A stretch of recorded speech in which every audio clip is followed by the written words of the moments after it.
Bonjour, bienvenue dans la série sur la décohérence.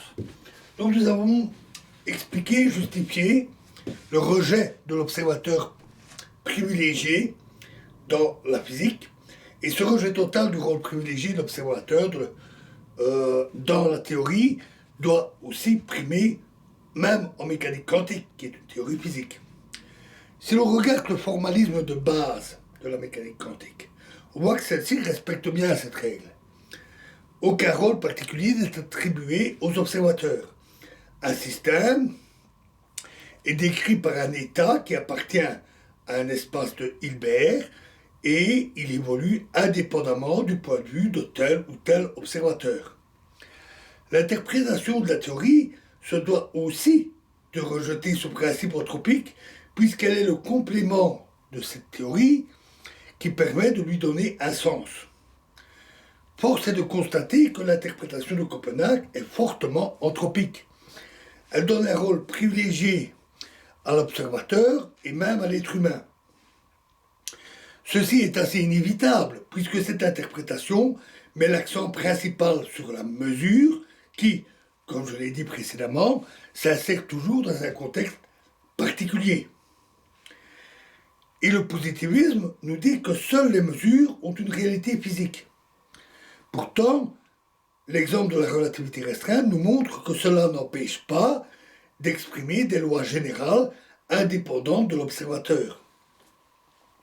D'ailleurs, même l'interprétation de Copenhague n'y échappe pas, puisqu'elle utilise la fonction d'onde, qui n'est en soi pas un observable. Même si elle escamote la difficulté en lui donnant un statut ontologique particulier qui est l'état de connaissance. Même le simple constat des valeurs définies, également présent dans l'interprétation instrumentale, pourrait être un artefact à caractère anthropique, puisque de telles valeurs définies se réfèrent toujours à des mesures faites par des appareils de mesure et des expérimentateurs, et non pas, par exemple, à des interactions plus simples se passant au niveau microscopique. Au mieux, ces interprétations donnent un rôle privilégié au système macroscopique, plutôt qu'à l'être humain en particulier, et à la physique classique, sans vraiment dire pourquoi, ni comment ils acquièrent ce statut spécial. Les valeurs définies et les mesures peuvent être vues comme dans l'exemple de la relativité, comme le choix d'un observateur particulier, effectuant des expériences. Mais dans ce cas, l'interprétation doit aussi expliquer les liens entre les différents observateurs, comme on a les transformations de Lorentz en relativité restreinte, permettant de passer d'un système de référence particulier à un autre.